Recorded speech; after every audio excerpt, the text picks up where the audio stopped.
Hey babes, welcome or welcome back to And Everything in Between. I'm Victoria, your host and guide for navigating the beautiful chaos of your 20s. Whether you're building your dream career, figuring out relationships, or just trying to find you, this is your space for self-growth, real talk, and a little fun along the way. Let's dive into it and everything in between. What's one thing that you've done for yourself this week that felt like self-care? If you can't think of anything, you will definitely have the tools you need to fix that by the end of this episode. We're almost 2 months into the year and there's so much that's going on, so I wanted to take the time to sit down and share my favorite wellness habits, apps, and resources right now. Given the current political climate, I know many of you may be freaking out or wondering what the next few months are going to look like. And that's completely valid. There's a lot of change and uncertainty going on in the world right now. So now more than ever, we need to take care of our mental health and overall well-being. If you're personally experiencing difficulty feeling sane at this time, I want you to know that you're not alone. We're all wondering what's going to happen to us, what is going to happen to our friends, what's going to happen to people we don't even know, but our hearts are connected to. It's a difficult time, but we all go through difficult times individually and collectively, and we make it out. The world keeps turning around us. And no matter what, we will still be expected to go to work and maintain our communities and do everything else that's expected of us as women and as humans. So in the midst of all of this, we have to find time to take care of ourselves, our mental health, and our well-being. You'll come to find in this podcast that I really do love real definitions and supporting what I say with research and science. It really just allows me to learn more about my racing thoughts and provide information to you that isn't just coming from my head.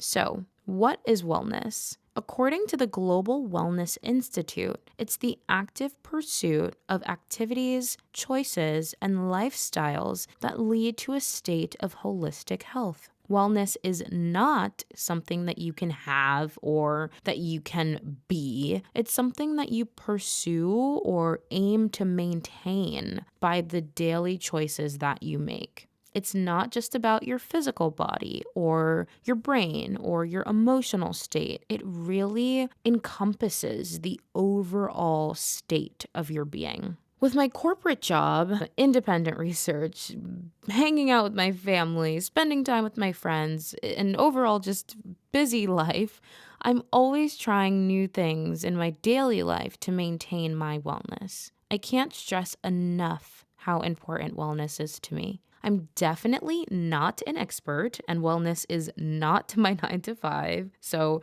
please take everything I say with a grain of salt and know that I do follow a lot of people in the wellness space. I read a lot about it, and I'm always looking for new things I can try to add to my daily routine or as a treat for myself. One of the biggest myths is that wellness is expensive or it takes too much time.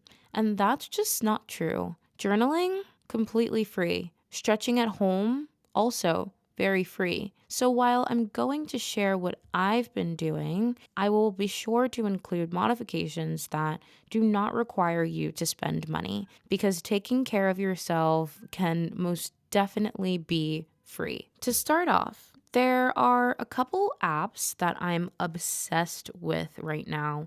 Both of them were recommended to me by friends, and I'm so grateful because I love them so much. The first app is called Bend. Bend is an app that is dedicated to helping you stretch. The majority of us either sit or stand for most of the day, and our muscles stay in the same place and lock up and become tight, and it's just not good. So we need to be stretching as much as possible. Before I discovered Before Bend was recommended to me, I would be that girl at work, at her desk, doing neck circles and hip rotations in my chair and standing up in starfish pose because my body just needed the stretch. One night, I went out to dinner with my friend and was complaining about how sitting is just so bad for me and how much I hate it and how tight my muscles are all the time. And she asked me if I had bend, and I told her to tell me more. So once she told me about it,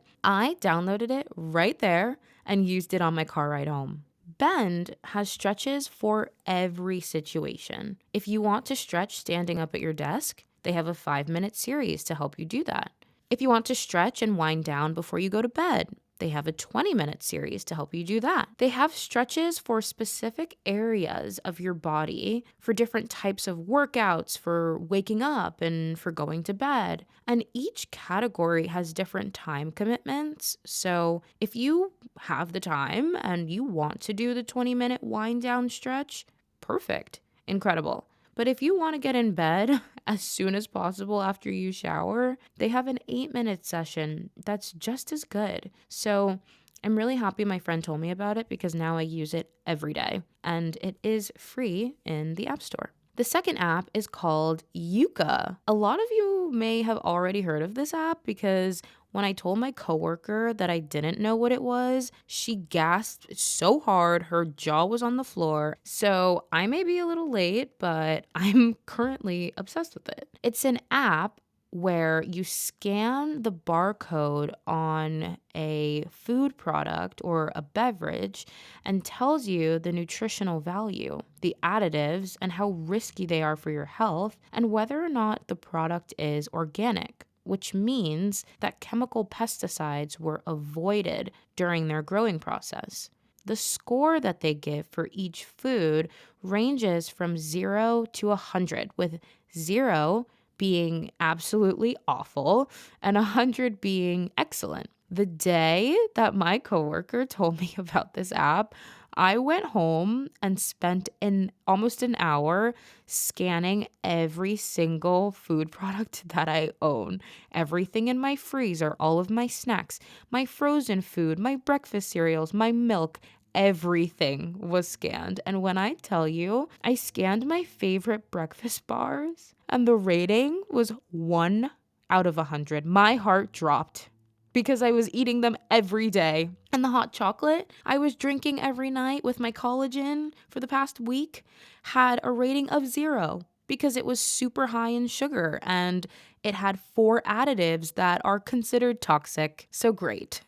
Wonderful. I've been drinking toxic hot chocolate. I was so heartbroken, and I honestly still am now.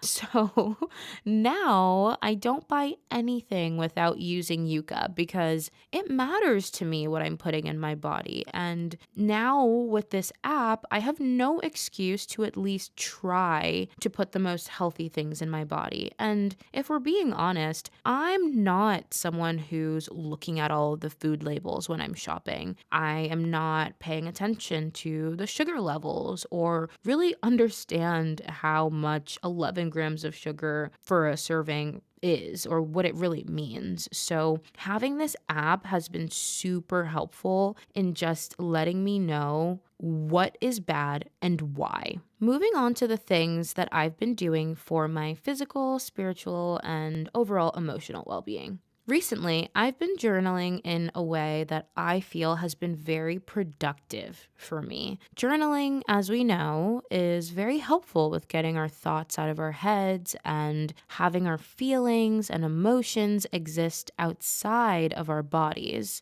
I've been using my journal to help me review my day and find the ways that I can be more grateful. It's also helped me create structure for myself by helping me to kind of review my progress of my day and understand what I was able to do and what I needed to put off because I was busy. Sometimes I will get super overwhelmed with all of the things I have to do or the ideas I have. Something will be on my to-do list for days at a time, but Now I'll use my journal to say, okay, Victoria, tomorrow you will do this at this time. So don't get too down on yourself or try to fixate on the fact that you weren't able to do it. You'll just do it tomorrow. It's also just a great way to help me talk myself through that overwhelming feeling that comes with a packed schedule. Or you can use your journal in any way you want. But a prompt that I find really helpful is every night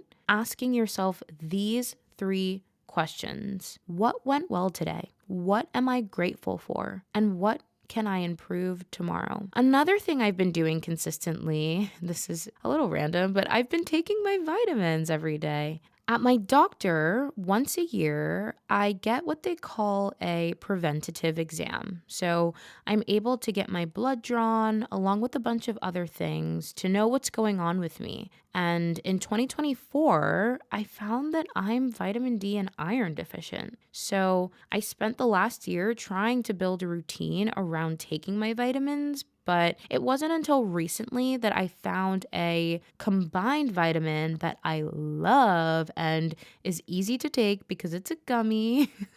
So I've been taking my vitamins, and that's really awesome.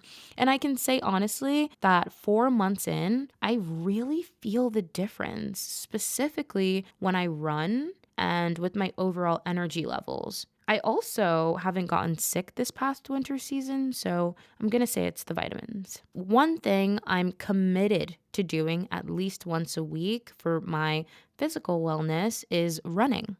And some of you will say that I am absolutely crazy, but I love running. I used to run competitively in high school and I ran for a bit in college. So it's something that my body kind of just knows and that I enjoy doing as a form of exercise. It makes me feel really good and it's great for my heart. And I want to do everything that I can to keep my heart strong because she works so hard for me every day. So, yeah, it's just a way for me that I keep myself accountable to physical activity. And if running isn't for you, walking is just as good. If you're unable to run or walk for a long period of time, cycling is something really great too, or swimming, or even dancing. Dancing is so underrated. If you put on a good album or a playlist and move around your house for 30 minutes, that's a perfect workout. Lastly, something I really want to do more of is going to the spa. Being in the environment of peace and serenity really just does something for the soul, especially in the winter. Your body is moving a bit slower and feels more tense, your skin is drier, and your overall mood is on average less vibrant than the summertime. At least these are all true for me. So going to the spa and rejuvenating my body, skin, and mood will have me smiling from ear to ear for a week at least. After coming out of the sauna and doing a cold plunge, my skin is the best it ever looks. I especially love cold plunges because they reduce inflammation all over the body and promote circulation, amongst many other benefits. If you'd like to try doing a cold plunge, but you don't have access to one, you can do this by just taking a super cold shower or letting the cold water run on you for 2 minutes at the end of your shower. And what's even better about the spa is that it's a form of treating yourself. Going to the spa is like telling your body thank you. So I highly recommend it. If you can do it, do it. If not, you better get the girls together and do a spa night at home. Light some candles, do a brief meditation, put some cucumbers over your eyes, do a face mask, and your body will still very much thank you for taking care of it. Remember, wellness is a combination of daily choices that you make that are beneficial to your overall physical, mental, emotional, spiritual, and even social health. Find what works best for you in these categories and do it. Thank you so much for tuning in. If this episode resonated with you or would be helpful for someone you know, please subscribe on Spotify, Apple, or YouTube and share it with a friend. You can also follow the podcast on Instagram at and.everything.inbetween for updates, and you can find me on Instagram at victoria.liverpool. This podcast is sound designed and edited by Misty Avenger. Music for this podcast is The Dude by Matt Large, courtesy of Epidemic Sound. Details provided in the description. Remember, episodes drop weekly on Sundays at 7 p.m. Until then, keep growing, glowing, and remember, you got this.